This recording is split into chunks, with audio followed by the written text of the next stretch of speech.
Assalamualaikum warahmatullahi wabarakatuh. Bismillahirrahmanirrahim. Alhamdulillahirabbil alamin.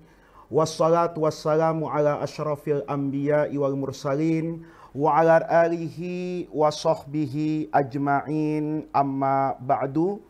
Para pemirsa Mata Hati TV dimanapun berada, alhamdulillah pada kesempatan yang baik ini kita dapat bertemu dan bermuajahah kembali dalam program Mata Hati di awal bulan yang baik, awal bulan Dzulhijjah, di mana kita memasuki 10 hari pertama di bulan Dzulhijjah, satu waktu di mana Allah Subhanahu wa Ta'ala mendorong kita untuk beramal soleh karena balasan pahalanya luar biasa. Jadi dalam Islam itu ada 10 kelompok hari yang istimewa. 10 ditaruh di akhir bulan Ramadan kemarin dan 10 lagi ditaruh di awal bulan Dzulhijjah.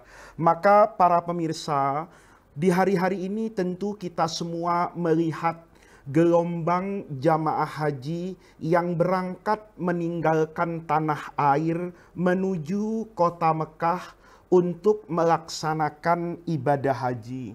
Ibadah haji yang kita pelajari merupakan bagian dari rukun Islam, bahkan ditaruh menjadi bagian rukun Islam yang terakhir, seolah-olah siapapun yang melaksanakan ibadah haji maka keislamannya menjadi sempurna.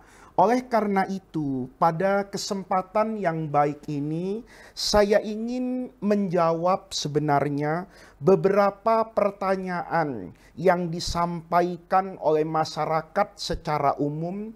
Mengapa ibadah haji itu dijadikan rukun penutup dari rukun Islam yang 5. Setelah orang itu membaca 2 kalimat syahadat sebagai lambang keimanan dan keislamannya, kemudian dia menjalankan sholat 5 waktu, dia kemudian berpuasa, dia kemudian membayar zakat, maka kesemua dari rukun Islam itu ditutup, disempurnakan dengan melaksanakan ibadah haji. Karena ibadah haji ini syarat dengan simbol. Siapa nanti yang bisa memahami simbol-simbol itu, maka dia akan sempurna dalam keislamannya.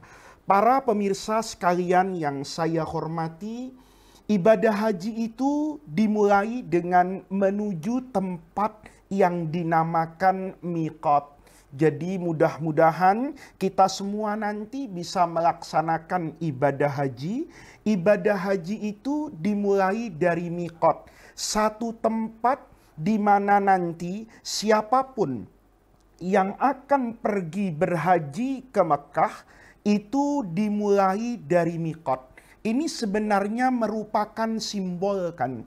Orang datang ke Arab Saudi itu, mendarat di Bandara Jeddah misalnya, itu datang dari banyak negara. Ada dari barat, ada dari timur, ada dari utara, ada dari selatan. Tetapi semuanya nanti, mau dari barat, mau dari timur, mau dari utara, ataupun dari selatan, mereka pasti akan memulai ihram itu berganti pakaian menunjukkan akan melakukan manasik haji itu dimulai dari miqat.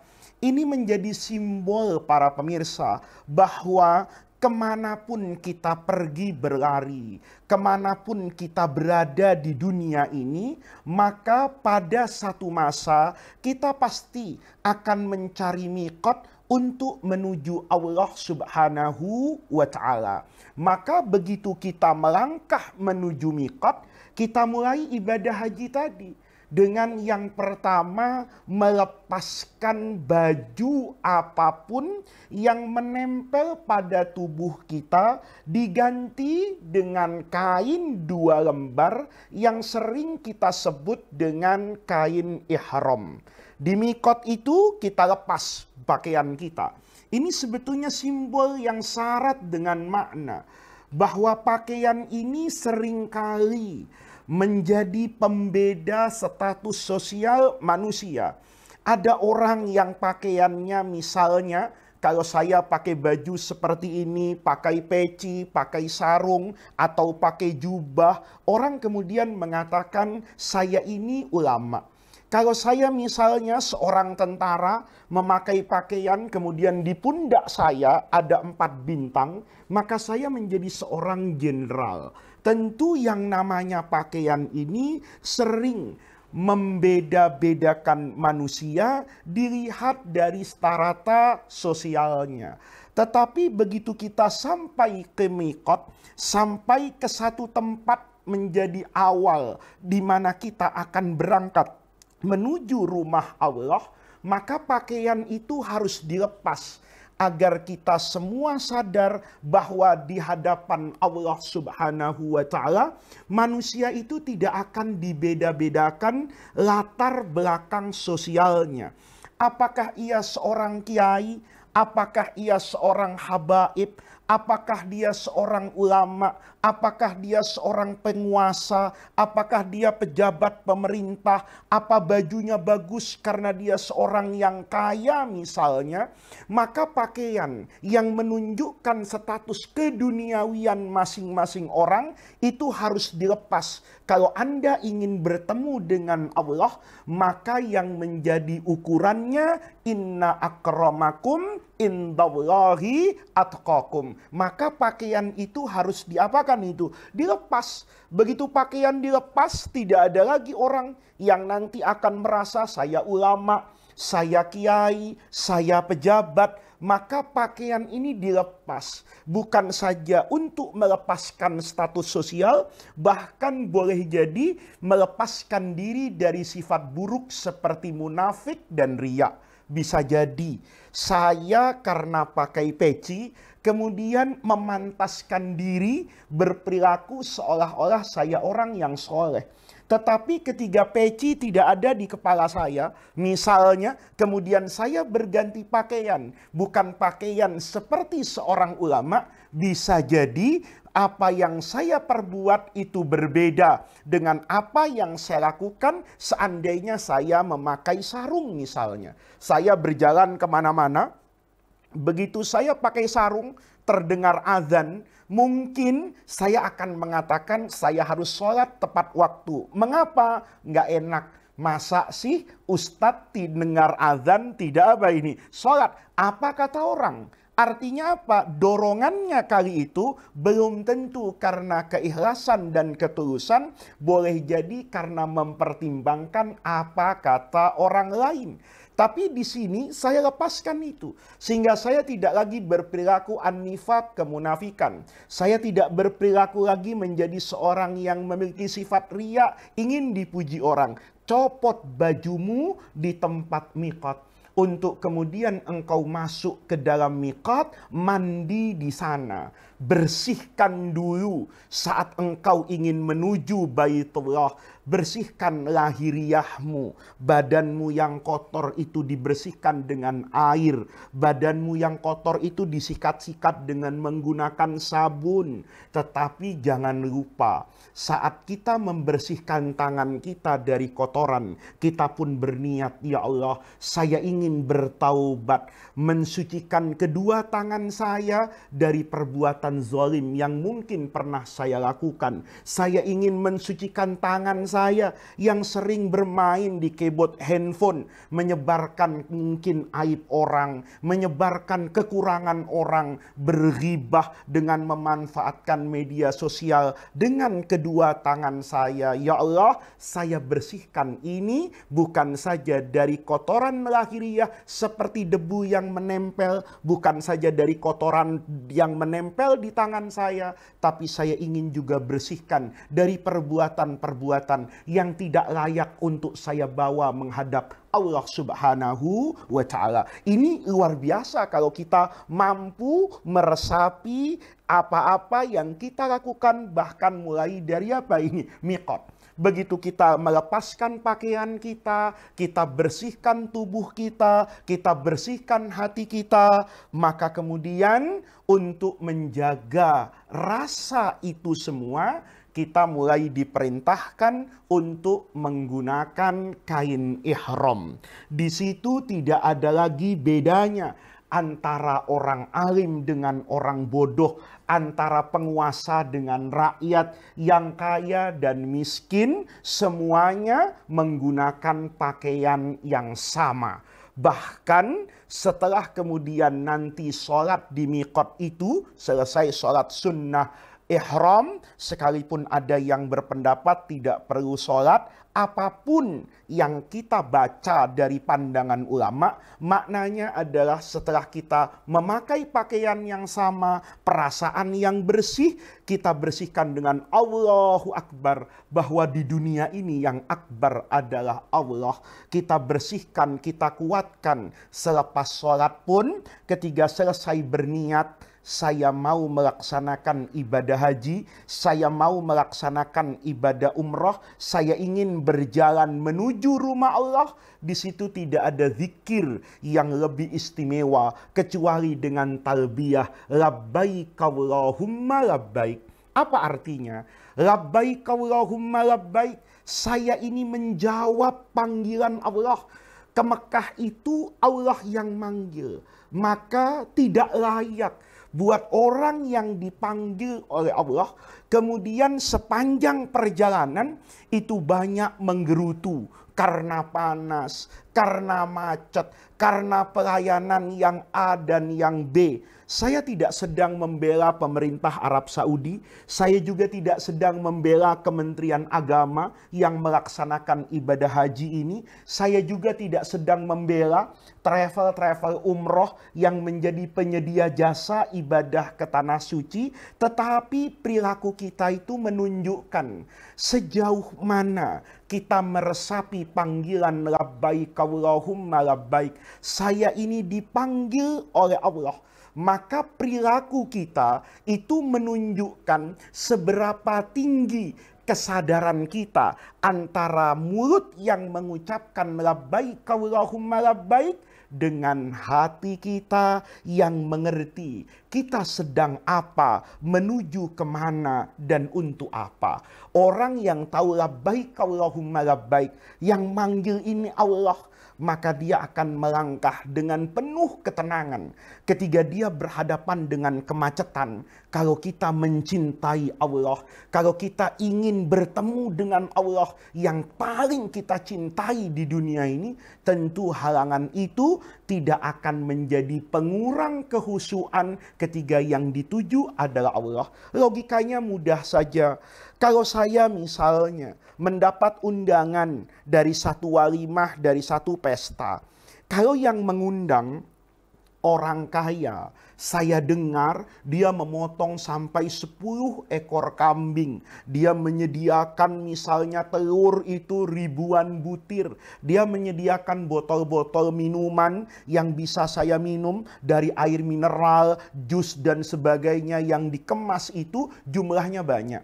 Maka saya ketika antri, saya tidak akan pernah khawatir, saya tidak kebagian makan, saya tidak kebagian minum, karena saya tahu yang mengundang itu orang kaya yang menyediakan makanan dan minuman melebihi daripada jumlah yang diundang. Bagaimana seandainya di dalam hati saya tertanam bahwa yang mengundang saya ke Mekah adalah Allah Subhanahu wa Ta'ala yang maha kaya, maka semua kekhawatiran, semua kecemasan seharusnya sirna dari benak saya, karena saya tahu yang mengundang ini yang maha kaya, dia pasti akan memberikan kecukupan kepada semua hamba-hambanya.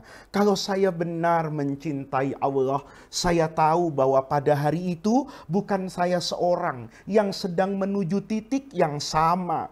jutaan orang dari seluruh penjuru dunia ingin mencapai Ka'bah, ingin mencapai Hajar Aswad, maka saya dengan penuh kesabaran untuk bertemu dengan apa-apa yang paling saya cintai di muka bumi ini. Ka'bah sebagai simbol Baitullah, Hajar Aswad sebagai simbol ketaatan kita, ketundukan kita kepada Allah. Maka halangan dan rintangan apapun akan kita jawab dengan talbiyah, labbaik Allahumma labbaik. Saya sedang menjawab panggilan Allah. Maka segala bentuk tantangan, kesulitan dan derita itu akan menjadi mudah, akan tidak terasa berbanding dengan kerinduan untuk bertemu dengan Baitullah di kota Mekah. Para pemirsa mata hati yang saya hormati, ini merupakan simbol, ini merupakan pelajaran yang berharga. Seandainya semua jamaah haji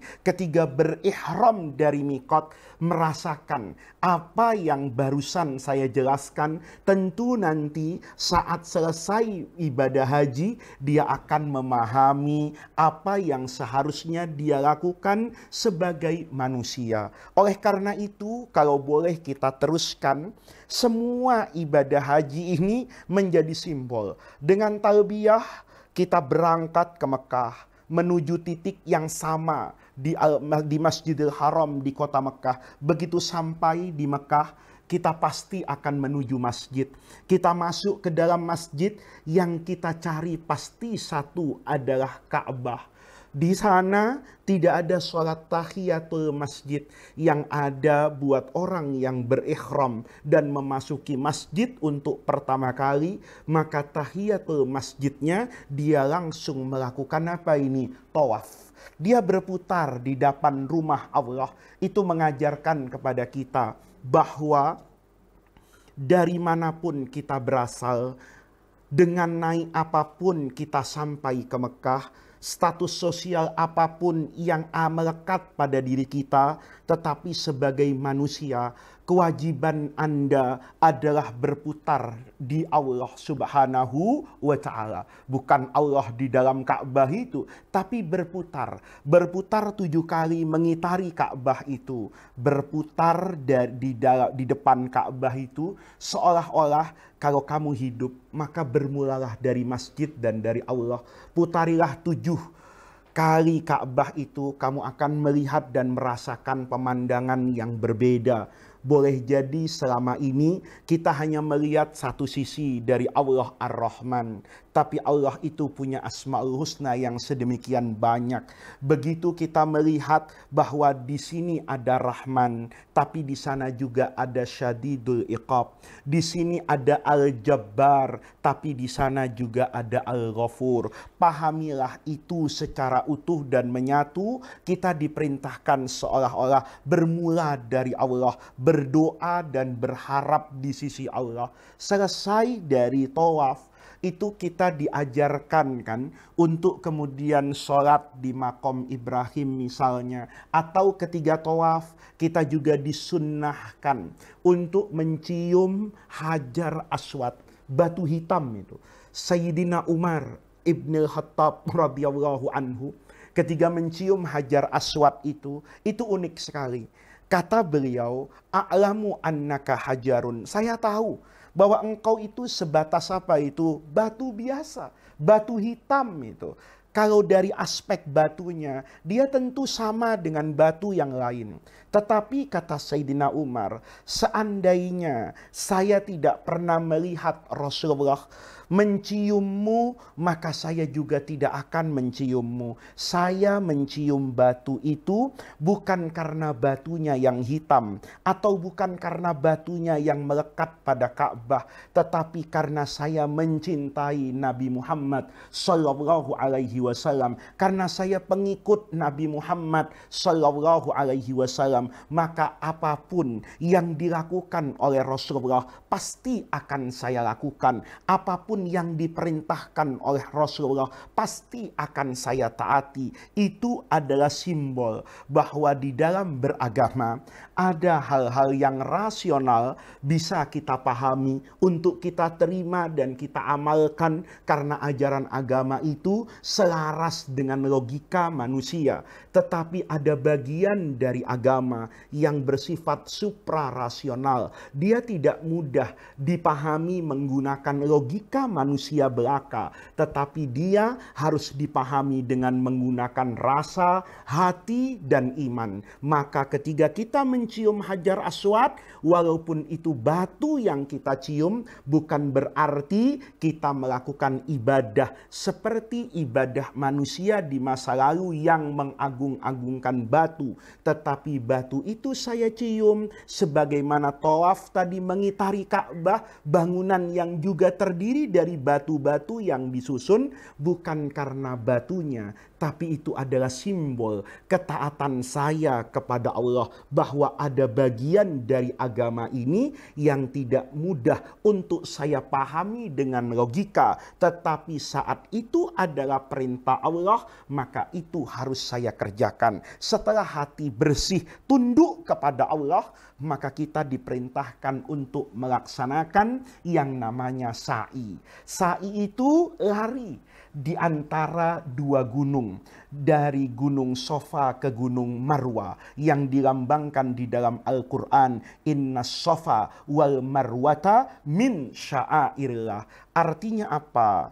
Kata ulama, ini isyarat bahwa orang setelah melakukan doa kepada Allah, setelah menunjukkan kepasrahannya kepada Allah, setelah hatinya bersih bahwa dia hanya menuju dan melihat Allah, maka setelah itu manusia diperintahkan untuk melakukan yang namanya ikhtiar, berusaha. Hidup itu tidak saja memutari rumah Allah, tetapi hidup itu juga bekerja dari bumi yang disiapkan oleh Allah untuk menunjang kehidupan umat manusia. Maka dia berlari-lari dari Sofa ke Marwa.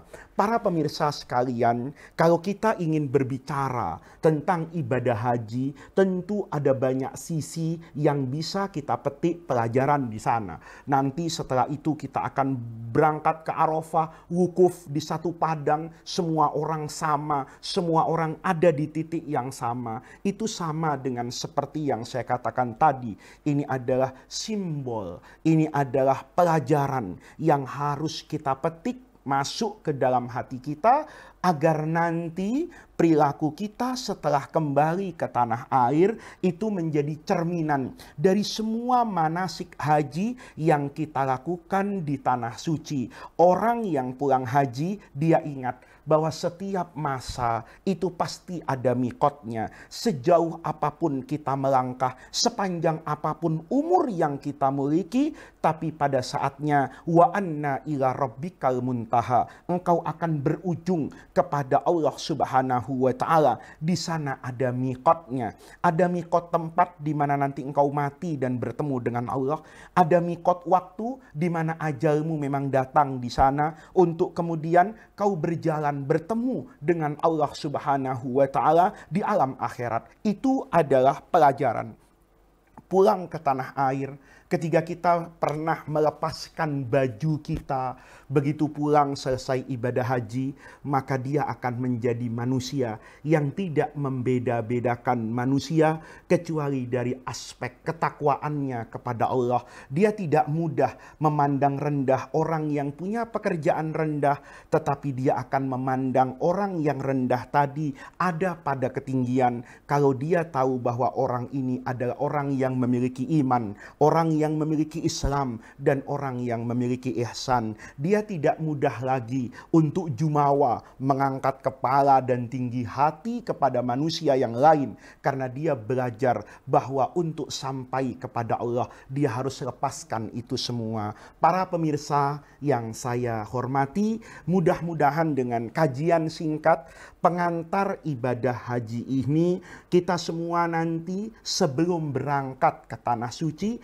mempersiapkan betul makna-makna dari simbol-simbol yang kita kerjakan selama ibadah haji. Kalau kita bisa memahami itu, kita bisa menangkap itu seperti janji Rasulullah Shallallahu Alaihi Wasallam, al-hajjul mabrur, orang yang hajinya dikatakan mabrur, itu laisa lahu jaza, tidak ada balasan yang pantas untuk orang tadi kecuali adalah surga, karena dia sudah mendapatkan inti daripada iman, Islam dan ihsan ketika dia melakukan ibadah haji yang syarat dengan simbol-simbol itu. Mudah-mudahan Allah Subhanahu wa taala memudahkan jalan kita semua untuk bertemu dengan rumah Allah, untuk berwukuf di Arafah, untuk kemudian kita pulang ke tanah air kembali mendapatkan hajjan mabruran wa sa'yan mashkuran. Rabbana atina min ladunka rahmah wa hayyi lana min amrina rasyada. Allahumma la tahrimna khaira ma indaka li syarri ma indana. Kurang lebihnya saya mohon maaf. Assalamualaikum warahmatullahi wabarakatuh.